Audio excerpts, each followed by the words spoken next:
I swear. If that smug bastard had said one more word, I would have cracked his jaw in a way he'd never smile again. We were at a dinner I didn't even want. I had no idea it was a setup, an ambush with candles and wine. But there he was, Chase Donovan, my wife's so-called colleague. He was already seated when I arrived, wearing that tight black shirt like he was auditioning for a protein powder ad, smirking like he owned the damn place. And Ashley, my wife, sitting next to him with her hand far too close to his thigh, laughing too loud at his dumb jokes. She had asked me to meet her for a serious talk over dinner. I thought maybe she was finally ready to work on our marriage. I was wrong. Logan, she said sweetly, motioning to the seat across from them. This is Chase. You've heard me mention him from work. Yeah, I'd heard. Too often. The mentor, the inspiration, the guy who just gets her. I should have known. I sat, forcing a smile. But my fists were already clenched under the table. Then Chase leaned in, eyes locked on mine like we were in some sick Western standoff. I'll make this simple, he said, his voice smooth, calculated. You've got two options, Logan. Leave quietly, or face me like a man. Ashley didn't flinch. She smiled. My ears started ringing. The room fell silent except for the blood pounding in my head. I repeated the words in my mind. Leave quietly, or face me like a man. He thought I'd crawl, that I'd just nod, walk out, and leave my whole life behind while he played house with my wife. I took a breath, smiled, looked him right in his dead eyes and said, You want your teeth whole or in pieces? Then I stood up and cleared the table with his face. Plates shattered. Wine splashed across Ashley's white dress like blood from a fresh wound. People screamed. Chase tried to stand, but I slammed him back with one punch. Years of frustration, betrayal, and cold nights all behind it. Ashley shrieked, pulling at my arm, trying to get me off him. Logan, stop. You're embarrassing me. Embarrassing her. After she had paraded me into a restaurant to get dumped in front of her new toy like a disposable napkin. Security rushed in. I was dragged out with blood on my shirt and glass in my knuckles. Chase was still on the ground, wheezing, his alpha energy leaking onto the marble floor. Outside, I stood in the cold, staring at the door as it closed behind them. I didn't feel rage anymore, just silence. And one sickening truth. She brought me here to watch me lose. That wasn't the start of the affair. That was the final act. She had played it all the way to curtain call, and I had walked in like a clueless actor reading lines for the first time. Ashley used to be the kind of woman who looked at me like I hung the stars. Now, she laughed at my pain over lobster bisque. But that night didn't break me. It woke me up. Because I knew one thing. This wasn't over. When I got home that night, the house felt unfamiliar, like someone had rearranged the energy. Not the furniture, not the decor. Just something off. Her perfume lingered in the hallway, but it wasn't just hers. There was a second scent. Something musky. Arrogant. I walked straight into our bedroom. The bed was perfectly made, tight corners like a hotel room. Ashley never made the bed like that. I sat down, palms still red from punching Chase, mind buzzing like a hornet's nest. That scene played over and over in my head. His smug voice, her passive silence, and the twisted look of satisfaction on her face when I was pulled away. My phone buzzed. A message from her. You didn't have to do that. You embarrassed yourself. No, are you okay? No, let's talk. Just a cold line of blame. That's when the switch flipped. I stood up and began looking. Not because I was suspicious anymore. I knew, but because I needed the truth in my hands. Something tangible. I started in the closet. Nothing unusual until I checked the shoe rack. A pair of heels I'd never seen. Red. Expensive. Ashley hadn't worn heels in months around me. Next stop, her vanity. I scrolled through her tablet. She never locked it. She thought I trusted her too much for that. She was wrong. The first photo I saw made my chest cave in. It was her, barely dressed, taking mirror selfies in a hotel room I didn't recognize. Date stamped last weekend. She'd told me she was at her friend Lacey's baby shower in Sacramento. Another swipe. There was Chase, in the background, shirtless, brushing his teeth. My breathing turned shallow. My eyes burned. There were videos. Messages. Some of them voice notes. His deep tone calling her my little secret. Her giggling like a schoolgirl. She called him daddy in one. I almost threw the tablet through the wall. They mocked me. She even told him once. He still thinks we're going through a rough patch. Poor baby. Poor baby. That line cut deeper than any punch I'd thrown earlier. Suddenly, everything added up. The late work meetings, the girls' nights, the sudden interest in dressing up when she barely wore makeup for me anymore. The coldness, the eye rolls, the sighs when I tried to initiate intimacy. She had checked out months ago. She wasn't mine. I was just a placeholder. A ghost in the house she pretended to live in. The next morning, she walked in like nothing happened. Hair tied up, sipping her coffee, scrolling through her phone like I didn't exist. I was sitting at the dining table, eyes locked on her. She looked up. What? I didn't answer. I just slid the tablet across the table to her. Open on the messages.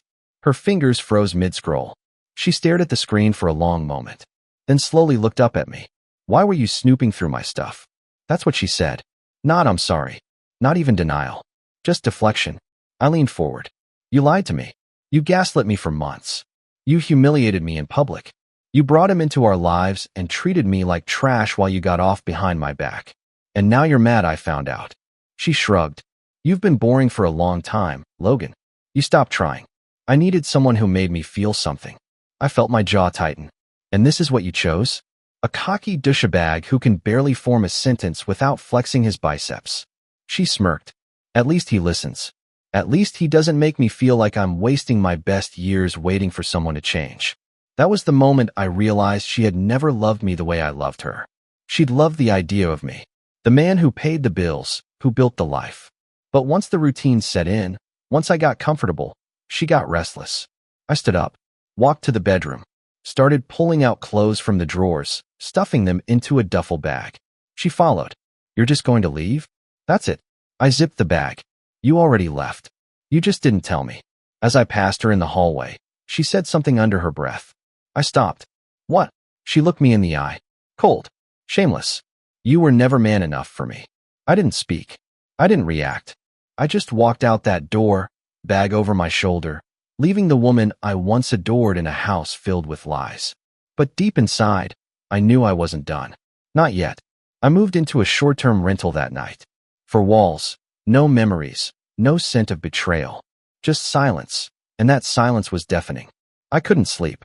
Every time I closed my eyes, I saw her. Her face, that smirk when Chase opened his mouth at the restaurant.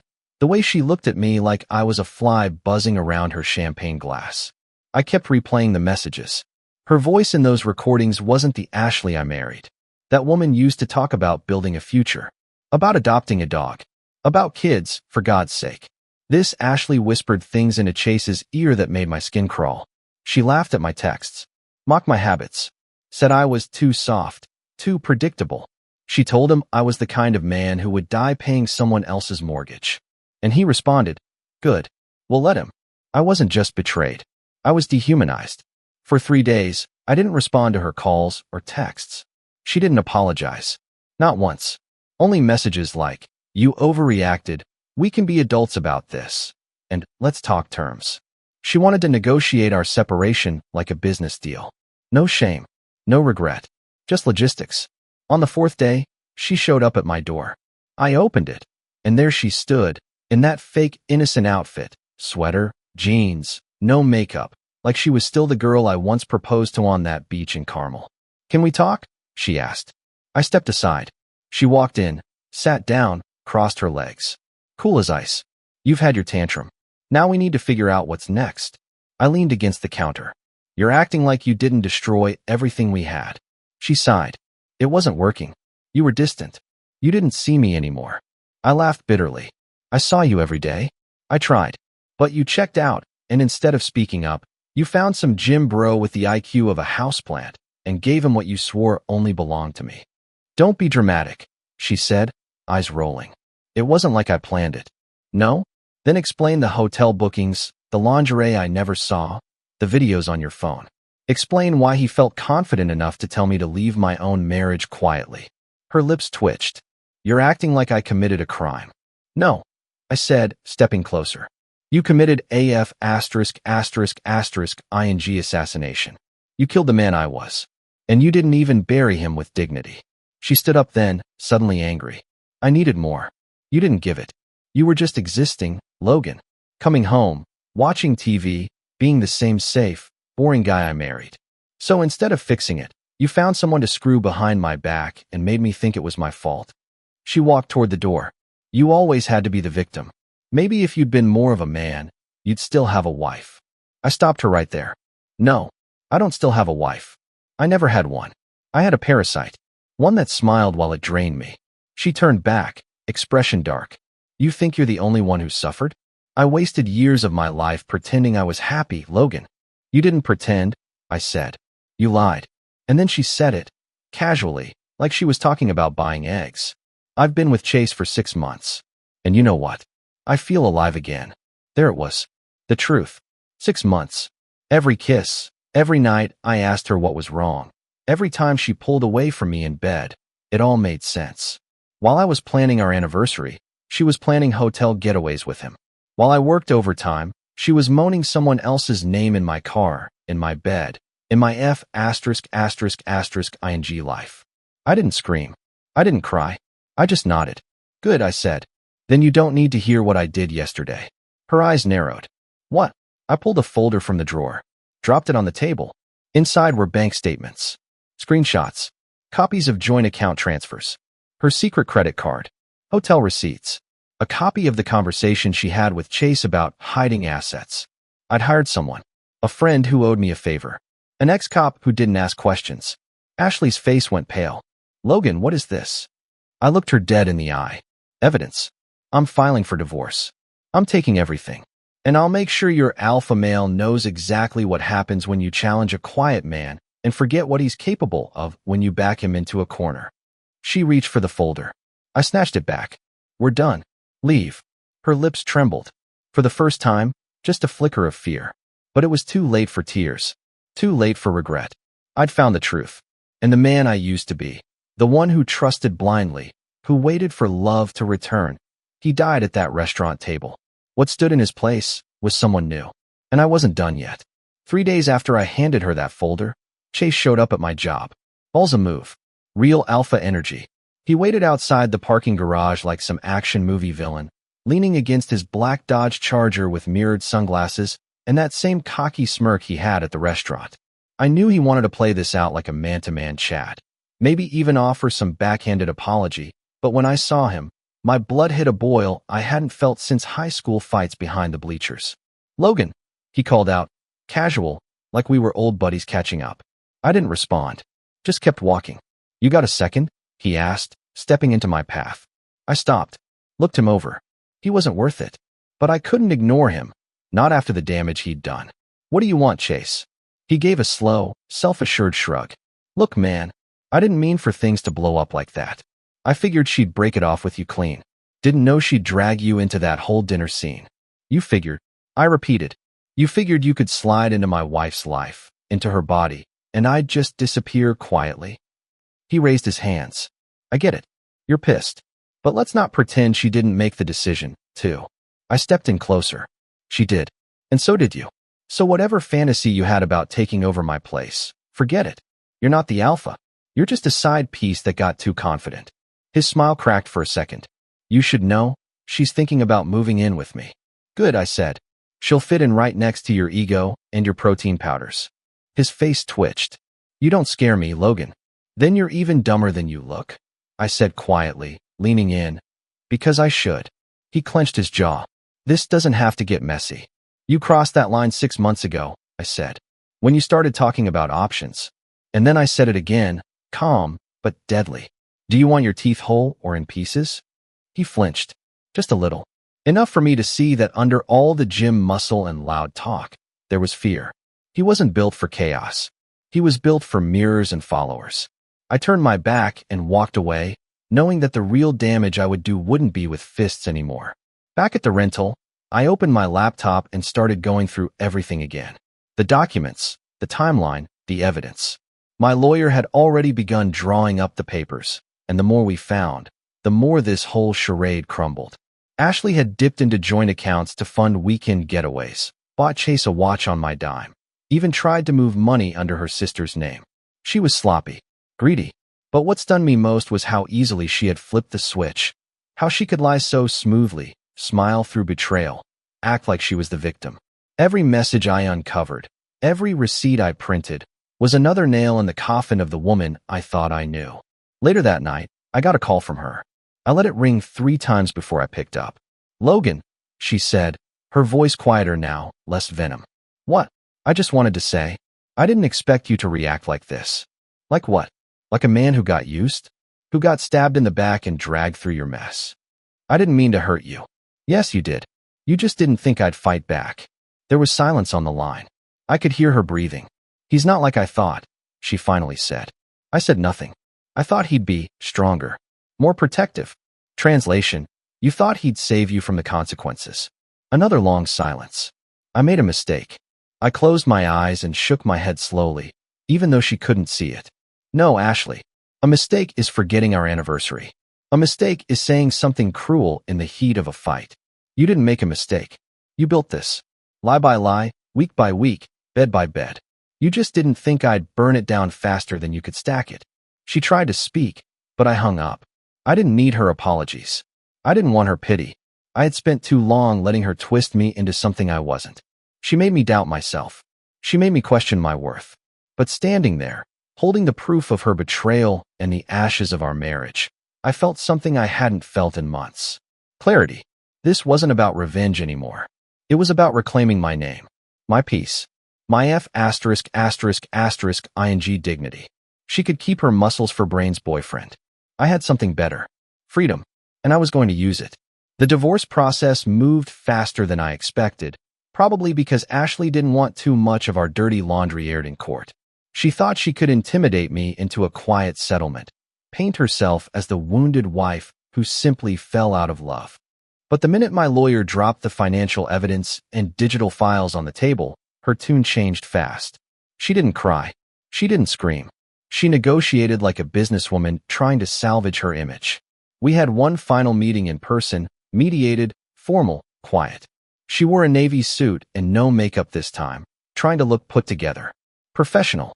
Like the kind of woman who couldn't possibly be caught naked in a hotel room on company retreats. I barely looked at her. At one point, she leaned toward me and whispered, "Why are you doing this? You're humiliating both of us." I kept my voice even. "You're not embarrassed about what you did. You're embarrassed that people found out." She sat back, eyes narrowing, and didn't speak to me again for the rest of the session. When it was over, I walked out with my dignity intact and a clean slate. She walked out with half her reputation shattered and her gym boy toy waiting outside in the car, texting her like a lost puppy. I thought I'd feel satisfied. I didn't.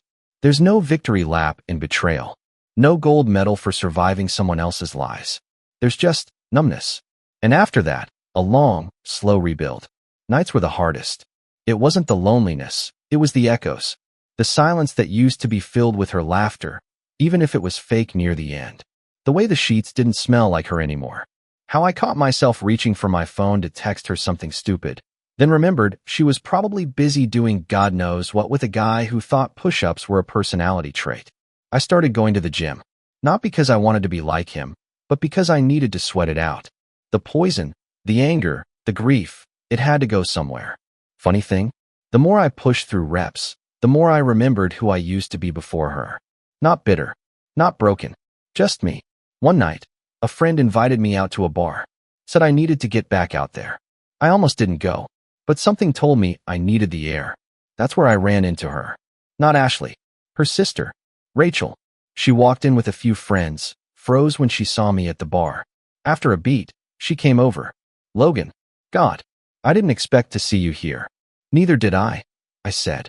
She glanced down at her drink, then looked up at me. "I heard everything. I'm sorry." I nodded. "Don't be. You didn't cheat on me." She gave a sad smile. "I tried to talk her out of it, you know. When I found out, she told me to mind my own business." That didn't surprise me. Rachel tilted her head. "You doing okay?" I shrugged. "Some days better than others." She leaned on the bar, watching me. "You know, Ashley was always the one who needed attention. Always had to win, even if it meant breaking something beautiful." I looked at her. Did she ever love anyone? For real? Rachel didn't speak for a long time. Then she said, "Only herself." And somehow, hearing that helped. Later that night, I walked home under a quiet sky. The kind of night where the air feels clean, like something toxic finally left your bloodstream. And for the first time in months, I smiled without force. Not because I'd won, not because I had revenge, but because I finally knew what peace felt like. And no one, not Ashley, not Chase, not even the ghost of who I used to be, could take that away.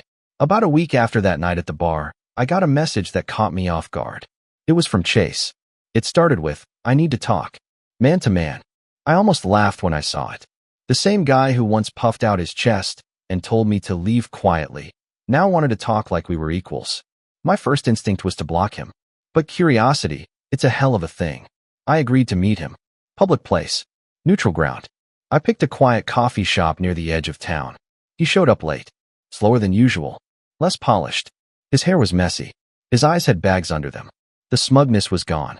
He sat down across from me and didn't say a word for a full 30 seconds. Then finally, "I think I made a mistake." I didn't respond. "She's not what I thought," he went on. "I mean, she's beautiful, yeah? But she's..." He paused, searching for the word.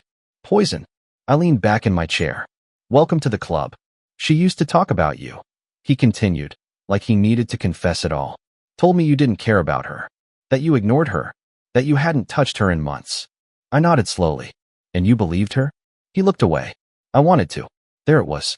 The truth. He wanted to believe I was the villain so he could feel better about taking what wasn't his. He thought he was rescuing her from a loveless marriage. Turns out, he was just the next chapter in a book she writes over and over again.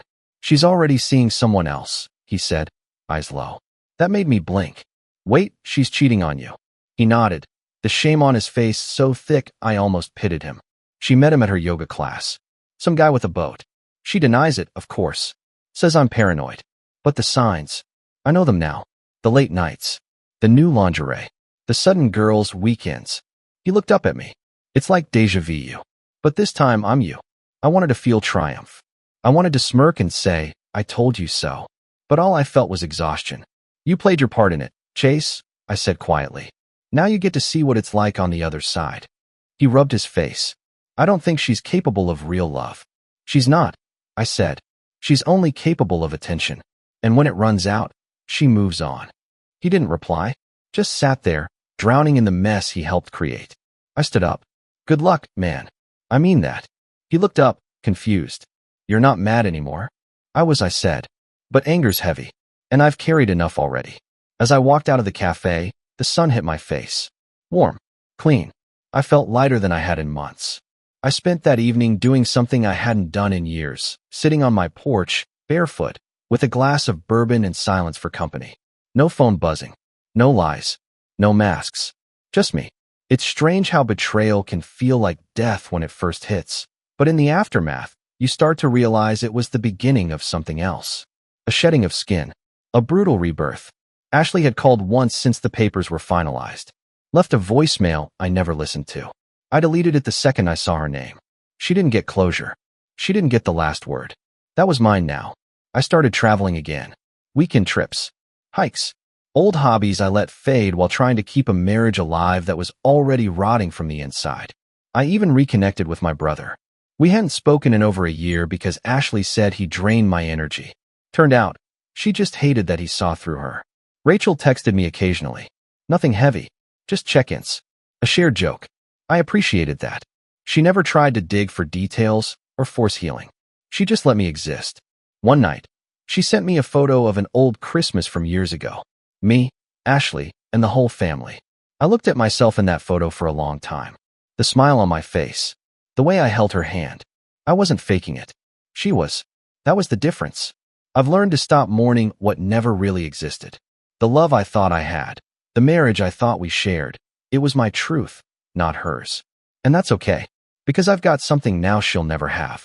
Peace. Accountability. A soul that didn't rot when the lies came crashing down. She's probably still out there, chasing that feeling. That high. That next man to worship her until he sees what's behind the smile. But me? I'm building again. Brick by brick. And this time it's real. A few months passed. Seasons changed. I didn't count days anymore, just small victories. Waking up without a pit in my stomach. Eating without that metallic taste of anxiety. Sleeping through the night without nightmares of her voice whispering lies in my ear. Then one morning, I opened my email and saw her name again. Ashley. Subject line.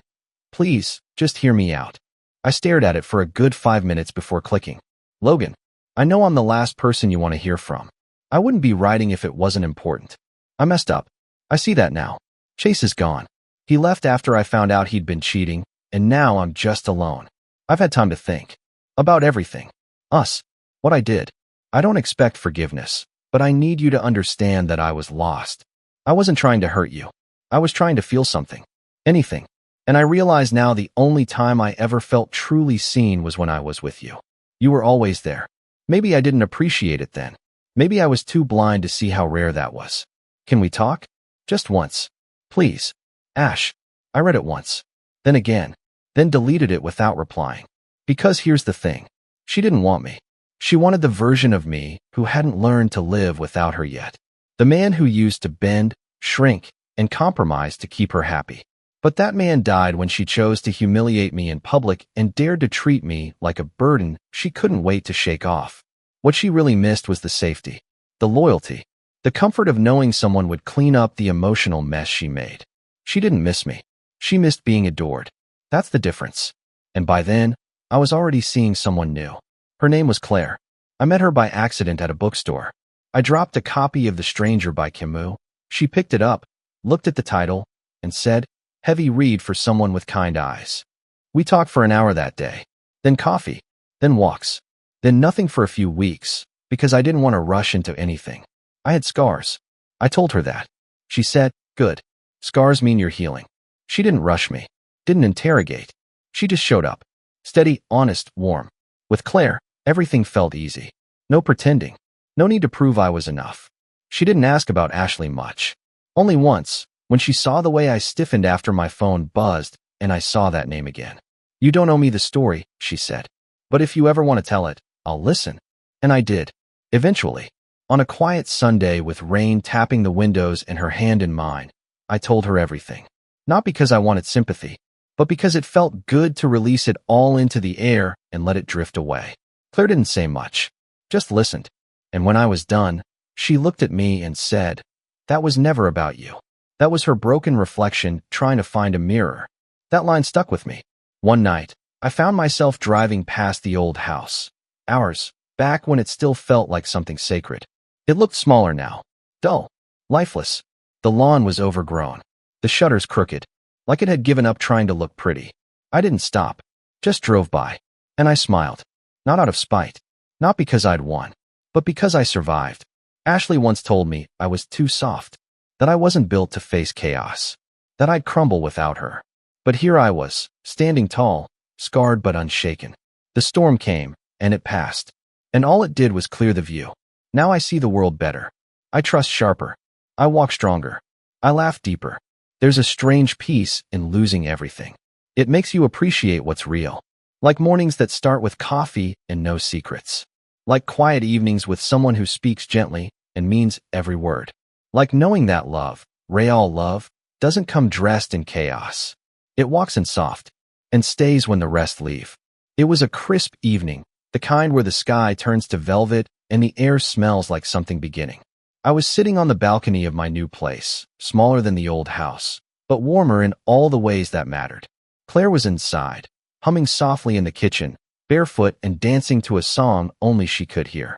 I watched her for a moment through the glass, and something settled in my chest. Peace. Not the kind that comes from pretending everything is okay, but the real kind. The kind that's earned after walking barefoot through hell and coming out the other side with your soul still intact. I thought about Ashley again. Not often anymore, but sometimes. The way you remember a fever dream. Unreal and hazy, with flashes of pain that no longer sting. She'd become a name in a closed chapter, and Chase? Just a footnote. A lesson. I learned that love without respect is poison. That loyalty without honesty is a trap. And that some people only know how to take, and will keep taking until you forget who you are. But I also learned that surviving betrayal doesn't make you hard. It makes you aware. Stronger. Sharper. More grateful for softness when you finally find it again. Claire came outside and sat beside me, wrapping herself in a blanket and leaning her head on my shoulder. "You okay?" she asked. I nodded. "Yeah. Just thinking. About her." I paused, then smiled. About how far I've come. She didn't ask for details. She didn't need to. Some things don't require revisiting. They just need to be understood, then left behind. I looked out at the horizon. A new chapter had already begun. Not loud, not dramatic, just honest. If I could tell the man I was back then, sitting at that restaurant table, watching his world collapse around him, I'd tell him this. You won't break. She'll try to convince you that you're not enough, that it was your fault, that you were the problem. But you weren't. You were the anchor, the heartbeat, the soul. And when she walks away, thinking she's walking towards something better, she's just running from herself. Let her go. Heal. Grow. And when real love finds you again, it'll be quiet, gentle, consistent. And you'll know it's real because it won't have to hurt to feel alive. Claire squeezed my hand. I looked at her and saw something I hadn't seen in a long time. Home. And for the first time in what felt like forever, I said it out loud. I'm happy. And this time, I meant it.